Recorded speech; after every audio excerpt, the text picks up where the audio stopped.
A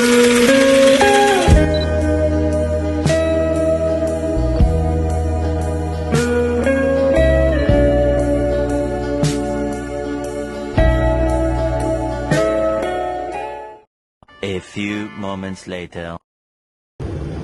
Assalamualaikum warahmatullahi wabarakatuh. Perkenalkan, nama aku Jessica Aulia Ramadhani, panggil aja Ibu Jessi.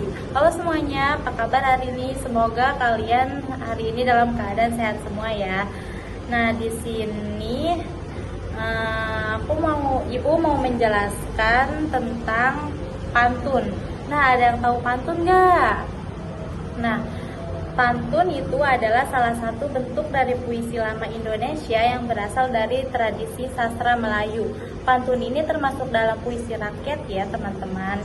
Nah, pantun terdiri atas 4 baris atau larik. Setiap lariknya memiliki 8-12 suku kata dengan rima A, B, A, B.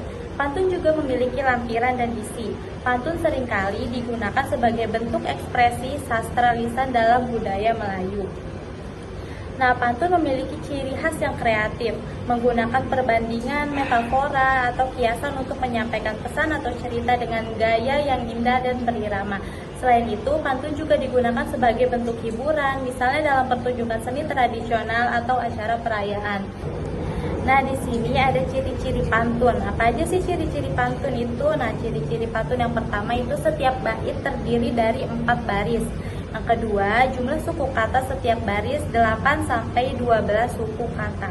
Yang selanjutnya, baris pertama dan kedua itu disebut sampiran. Nah, yang keempat, baris ketiga dan keempat disebut isi. Yang selanjutnya ada rima pada sajak berbunyi A, B, A, B. Nah, selanjutnya di sini ada fungsi pantun. Apa aja sih fungsi pantun itu? Nah, yang pertama ada sarana hiburan.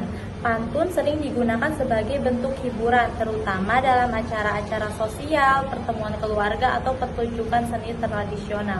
Gak heran ya, karena kreativitas dalam penyusunan pantun dan keindahan rima yang diciptakan dapat memberikan kesenangan kepada pendengarnya. Nah, yang kedua, fungsi pantun selain sebagai sarana hiburan, bisa juga sebagai pendidikan. Yang ketiga ada ekspresi perasaan, yang keempat penguatan bahasa dan sastra, yang kelima sebagai warisan budaya. Nah, pantun berperan dalam melestarikan dan mewariskan warisan budaya. Dengan menyampaikan pantun, tradisi lisan dapat dijaga dan dilestarikan dari satu generasi ke generasi berikutnya. Nah, yang keenam ada komunikasi tradisional. Pantun juga dapat digunakan sebagai bentuk komunikasi tradisional di masyarakat tertentu. Dalam konteks ini, pantun menjadi sarana untuk berbagi cerita, memperingatkan, atau menyampaikan pesan-pesan penting. Oh ya teman-teman, fungsi-fungsi yang dipaparkan barusan bisa saling tumpang tindih ya, tergantung pada situasi dan tempat ketika pantun tersebut digunakan. Nah, pantun juga memiliki beberapa jenis loh, ada apa aja ya? Nah, di sini ada jenis-jenis pantun. Jenis-jenis pantun ada 2, ada yang berdasarkan isinya dan ada yang berdasarkan bentuknya.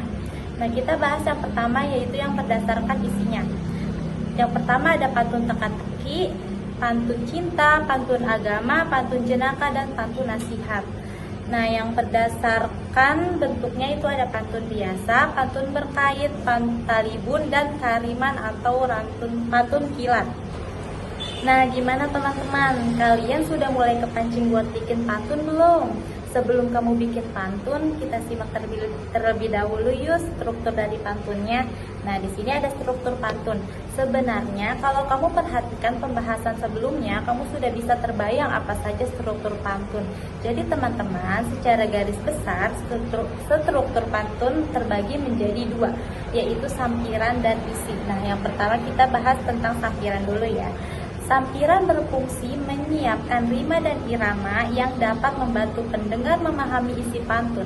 Biasanya sampiran memang tidak memiliki hubungan dengan isi pantun, tapi terkadang sampiran dapat memberi bayangan terhadap isi pantun. Nah, yang kedua ada isi. Isi pantun merupakan bagian inti yang berisi maksud dan pikiran yang akan disampaikan si pembuat pantun tersebut. Dalam hal ini, nilai moral atau tujuan yang ingin diutarakan terdapat di isi pantun, teman-teman. Nah, yang selanjutnya ada kaidah kebahasaan pantun. Nah, sebelum kalian membuat pantun, kalian juga boleh perhatikan terlebih dahulu kaidah kebahasaan yang digunakan dalam pantun. Mari kita simak ya. Yang pertama ada konjungsi.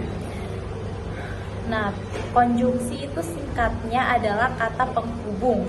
Konjungsi biasanya menghubungkan antar kata, antar frasa, antar klausa, atau antar kalimat. Nah, dalam pantun biasanya menggunakan 3 jenis konjungsi. Yang pertama ada konjungsi tujuan. Konjungsi yang digunakan dalam konjungsi tujuan biasanya digunakan untuk menyampaikan tujuan suatu peristiwa atau tindakan. Contohnya dari konjungsi tujuan menggunakan kata agar, supaya, dan untuk. Nah, selanjutnya ada konjungsi penyebab. Konjungsi penyebab adalah kata hubung yang menyampaikan hubungan sebab akibat dari suatu peristiwa atau tindakan.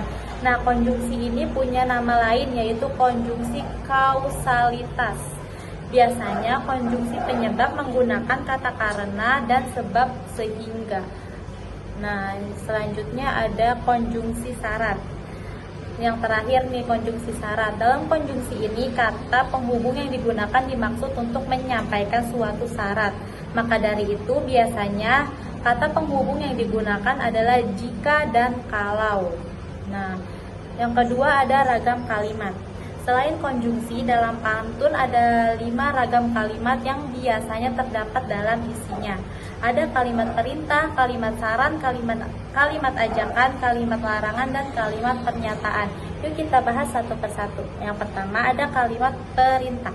Kalimat perintah adalah kalimat yang mengandung makna perintah atau permohonan agar orang lain melakukan sesuatu sesuai keinginan penutur atau penulisnya. Dalam kalimat perintah biasanya menggunakan tanda seru di akhir kalimat. Selain itu bisa juga menggunakan partikel lah pada kata tertentu di dalam kalimat tersebut. Contohnya itu janganlah. Nah, itu adalah kalimat perintah. Yang selanjutnya ada kalimat saran. Kalau dilihat dari namanya, kita bisa lihat nih teman-teman, kalau kalimat saran berisi saran, pendapat, usul, atau anjuran kepada orang lain. Biasanya kata yang digunakan pada kalimat ini adalah sebaiknya atau seharusnya. Nah, selanjutnya ada kalimat ajakan. Kalau kalimat ajakan tentu saja isinya berisi ajakan atau anjuran agar orang lain melakukan suatu perbuatan. Biasanya kata yang digunakan pada kalimat ini adalah mari dan ayo.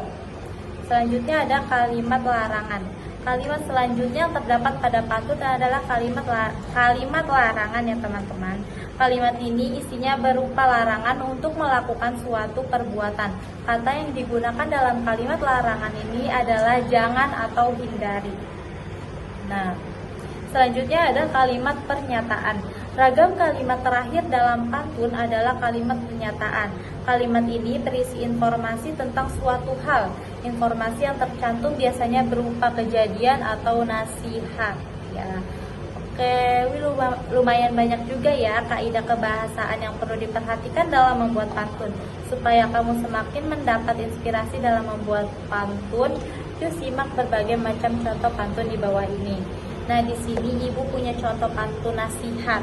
Nah, dengerin ya. Pergi ke pantai siang bolong, pakai motor punya si Parman. Janganlah kau suka berbohong jika tidak ingin dijauhi teman. Nah, ada satu lagi nih. Ibu belanja pergi ke pasar, beli apel yang warna merah. Mari kita giat belajar agar masa depan menjadi cerah. Nah, gimana teman-teman? Udah paham? Udah paham sama materi yang ibu sampaikan? Semoga kalian semua paham dan mengerti ya. Nah, mungkin itu aja yang bisa ibu sampaikan. Kurang lebihnya ibu mohon maaf. Ibu sampaikan terima kasih kepada kalian. Wassalamualaikum warahmatullahi wabarakatuh.